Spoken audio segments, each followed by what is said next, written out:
هموطنان رنج کشیده در سراسر کشور، مادران، پدران، دختران و پسران عزیزم که به خاطر فجایع قابل اجتناب سیل در شهرهای ایران از خشم و تأثر به خود میپیچید.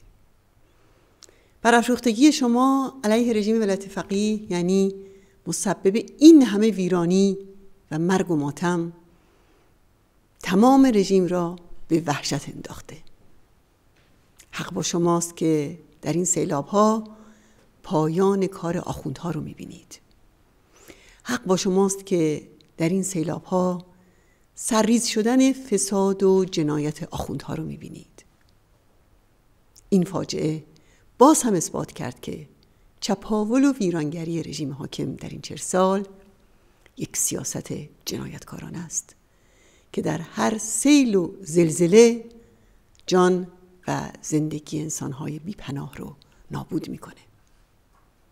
راستی چه شد که در شیراز فقط با یک بارندگی 10 دقیقه‌ای جمع کثیری از هموطنان ما قربانی شدند، اون هم با این همه مجروح و مصدوم و ویرانی.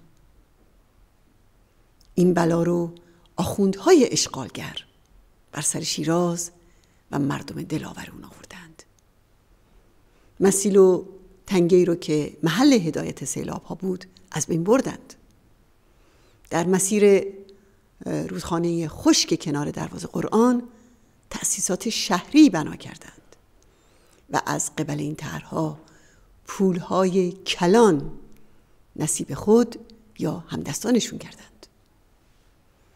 در استان گلستان چند ساله که از رسوبگیری رودخانه گرگان خودداری کردند. بخش زیادی از مراتع و جنگل‌ها را از بین بردند و از زهکشی مزارع و اجرای طرح‌های آبخیزداری تفره رفتند. در سایر شهرها در حریم رودخونه‌ها ساخت و ساز کردند یا مسیر آبراه‌های طبیعی رو بستند و در اجرای این سیاست پرفساد سواحل رودخونه‌ها تا سواحل دریاها و کوهپایه‌ها و جنگل‌ها رو که در مالکیت عمومیه تصاحب و تخریب و خرید و فروش کردند.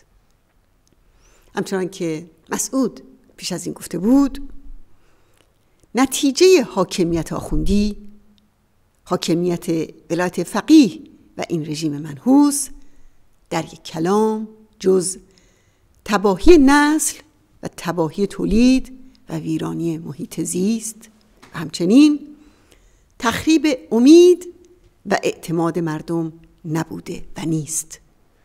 اقتصادی ویران، جامعه‌ای پریشان و مردمی که عمیقاً به آنها خیانت شده است. بله، به راستی که این حکومت به تمام معنا یک حکومت اشغالگر است. در هجوم سیل و فاجعه و ویرانی از نیروهای امدادگر و سیستم‌های امدادرسانی چندان اثری نیست. در عوض آخوندها سپاه و بسیج ضد مردمی رو به صحنه آوردند تا از قیام و اعتراض مردم جلوگیری کنند. شیراز به ترمیم ویرانی‌ها و مداوای مجروحان نیاز داره، اما آخوند روحانی با عجله وزیر اطلاعات مافیای اعدام و سرکوب و ترور رو به اونجا فرستاده. بله، این دوران پایانی رژیمی است که دارایی ایران رو به حلقوم بشار اسد ریخت و یا صرف سپاه پاسداران و بسیج و تروریسم و برنامه اتمی و موشکی کرد و یا توسط سران فاسد رژیم به یغما رفت.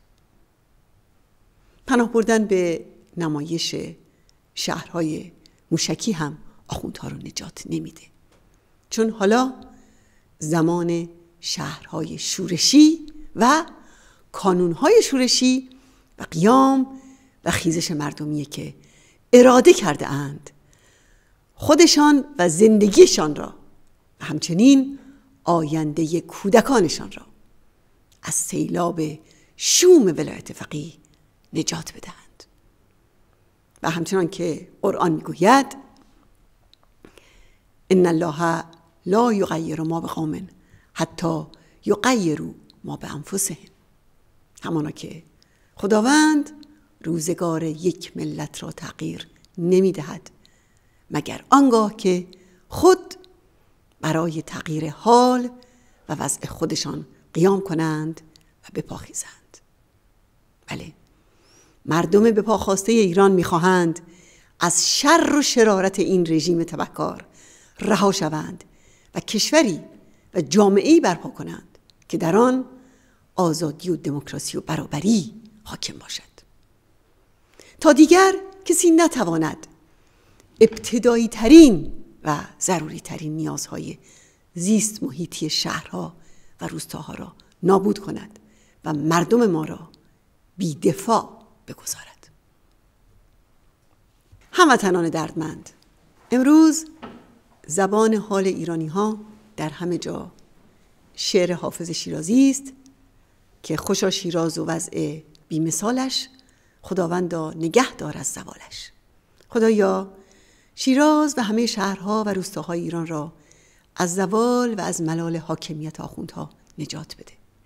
بدون تردید شما زنان و مردان و جوانان غیرتمند شیراز و دیگر شهرها و روستاهای ایران شر حاکمیت ننگین ولایت فقیه را از سر ایران کم خواهید کرد.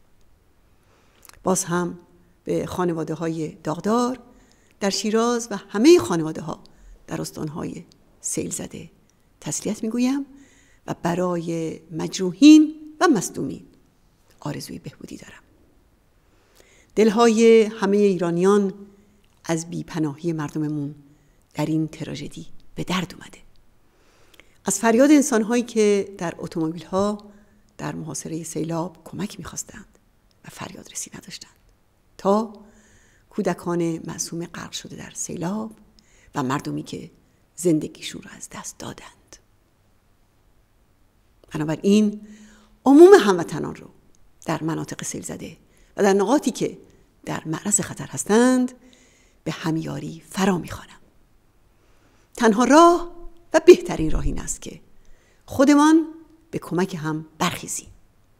هیچ کس و هیچ نیرویی نقدتر و مؤثرتر از نیروی همبستگی مردم ما نیست. از همه به خصوص از شما جوانان میخواهم با تشکیل شوراهای مردمی در هر شهر و محله و روستا با سیل و عوارض مصیبت بار آن مقابله کنید. امکانات سپاه و بسیج و ارتش و دستگاه‌های حکومتی که از مردم ما سرقت شده باید تماماً در اختیار مردم قرار بگیرد تا خودشون از گسترش ویرانی‌ها جلوگیری کنند. از شما جوانان آزاده و کانون‌های شورشی و شوراهای مقاومت می‌خواهم که هیچ فرصتی رو برای کمک به خانواده‌های سیل زده از دست ندهید. از شما می‌خواهم به کمک مردم برای سازمان دادن شوراهای مردمی برخیزید. این تنها راه غلبه بر عوارض این سیل ویرانگر است. به کمک خانواده‌های سیل زده بروید و محبت و عواطف خودتون رو نثار آنها کنید. آخوندها این بلا رو بر سر شهرها و مردم ما آوردن. بیایید در میان همین بلا خیر و نیکی همبستگی رو بسازیم که بزرگترین قدرت ملت ماست. بیایید از اشک‌ها و داغ‌هامون نیروی همدلی و اتحاد علیه آخوندها برپا کنیم. در این روزهای سخت تکیه‌گاه یکدیگر و مردممون باشیم و دست هم رو بگیریم و طرحی رو که برای یک ایران آزاد و آباد داریم با هم به پیش ببریم. با تسلیت مجدد و همدردی صمیمانه با هموطنان عزیزم در سراسر ایران.